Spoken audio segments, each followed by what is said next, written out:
కొత్త ఇల్లు. ఈ 2 పదాలు వినగానే మనసులో ఏదో ప్రత్యేకమైన ఆనందం కలుగుతుంది. కానీ నిజంగా ఆ ఇంటి గడప దాటిన తర్వాత మొదలయ్యే ప్రయాణం ఎంత కష్టంగా ఉంటుందో ఆ ఇంట్లో నివసించే వాళ్ళకు మాత్రమే తెలుసు. హాయ్ అందరికీ, వెల్కమ్ టు మై ఛానల్. నా వీడియోలు మీకు నచ్చినట్లయితే లైక్ చేయండి, సబ్స్క్రైబ్ చేసుకోండి. కొత్త ఇల్లు అంటే మనలో ప్రతి ఒక్కరి కల. మనకు నచ్చిన విధంగా ఒక ఇంటిని ఏర్పాటు చేసుకోవడం, ప్రతి మూలలో మన కష్టానికి గుర్తు కనిపించడం, ఈ అనుభూతి అనేది మాటల్లో చెప్పలేనిది.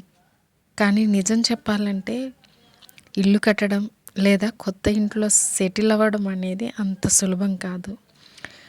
బయట నుంచి చూస్తే అందంగా కనిపించే ఈ ప్రయాణం వెనుక ఎన్నో కష్టాలు, ఎన్నో ఆలోచనలు, ఎన్నో త్యాగాలు, ఎన్నో కన్నీళ్ళు, ఇలా ఎన్నో ఉన్నాయి. మేము ఈ ఇంట్లోకి వచ్చి 5 నెలలు కావస్తుంది. ఇంట్లోకి వచ్చిన మొదట్లో అనిపించేది అన్నీ ఒకేసారి కొనుక్కునేంత డబ్బులు మన దగ్గర ఉంటే బాగుండు అని అనిపించేది. కానీ అంత పరిస్థితి, స్తోమత మన దగ్గర లేనప్పుడు మనకి అవసరమైనవి మాత్రమే తీసుకోవాలి, అనవసరమైన ఖర్చులు వద్దు అని మేము నిర్ణయించుకున్నాము. కొన్నిసార్లు వాళ్ళు వీళ్ళు ఇల్లు చూడడానికి వచ్చి అది లేదా ఇది లేదా అని అన్నప్పుడు కొంచెం మనసుకి బాధ అనిపించేది. కానీ మన ఇంట్లో పరిస్థితులు మనకు మాత్రమే తెలుసు. కానీ మేము ఒకటి మాత్రమే అనుకున్నాము, ఆడంబరాలకి పోయి అప్పులు చేసుకోకూడదు. మన ప్రయాణం వేరు, వాళ్ళ ప్రయాణం వేరు. మన పరిస్థితులు వేరు, వాళ్ళ పరిస్థితులు వేరు. ఏదైనా సరే అవసరమైనవే ముందుగా తీసుకోవాలి. అప్పుడే మనం ప్రశాంతంగా ఉండగలుగుతామని మాత్రమే నిర్ణయించుకున్నాము. ఈరోజు ఈ ఇంట్లో ఉన్న ప్రతి వస్తువు కూడా ఒక నెల సేవింగ్, ఒక చిన్న త్యాగం, కొన్ని ఈఎంఐలు, ఇలా చిన్న చిన్న జ్ఞాపకాలు, ఆ ఈఎంఐలు కట్టాలి అనే భయం, ఇవన్నీ నాకు మాత్రమే తెలుసు. అందరి ప్రయాణం ఒకటే కాదు కదా. నేను చెప్పాలనుకున్నది ఒకటే, జీవితంలో నెమ్మదిగా ఎదగడానికి మాత్రమే ప్రయత్నించాలి. ఒకేసారి మనం దాన్ని రీచ్ అయిపోవాలి అని ప్రయత్నించి ఓడిపోవడం కన్నా నెమ్మదిగా ఒక్కొక్క మెట్టును ఎక్కుతూ మన గోల్ని మనం రీచ్ అవ్వాలి.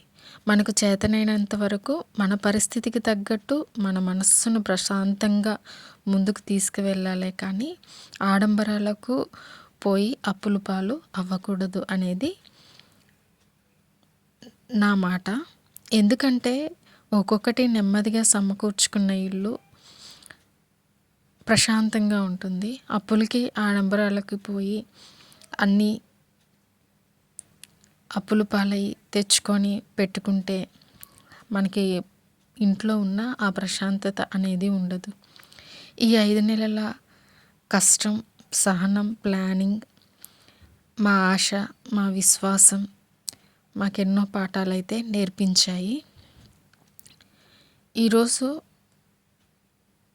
ఒక్కసారిగా వెనక్కి తిరిగి చూసుకుంటే ఒక్కొక్కసారి చిన్న గర్వం కూడా అనిపిస్తుంది. మేమేనా కట్టుకోగలిగింది. నిజంగా గాడ్ గ్రేస్ వల్ల ఇది మాకు సాధ్యమైంది. ఈ కర్టెన్స్ కేవలం కిటికీలను కప్పడానికి మాత్రమే కాదు. ఈ కర్టెన్స్ ఎన్నో రోజుల ఎదురుచూపులకు గుర్తు. ఈ కర్టెన్స్ పెట్టడానికి కూడా మాకు 5 నెలల సమయం పట్టింది. అన్నీ ఒకేసారి రాకపోయినా ఒక్కొక్కటి నెమ్మదిగా తీసుకొచ్చుకున్నవి మనసుకి ఎంతో ఆనందాన్ని కలిగిస్తాయి. ఇల్లు మా కల మాత్రమే కాదు, మా సహనానికి నిలువెత్తు సాక్ష్యం. ఈ వీడియో మీకు నచ్చినట్లయితే లైక్ చేయండి, షేర్ చేయండి, సబ్స్క్రైబ్ చేసుకోండి. Thank you for watching.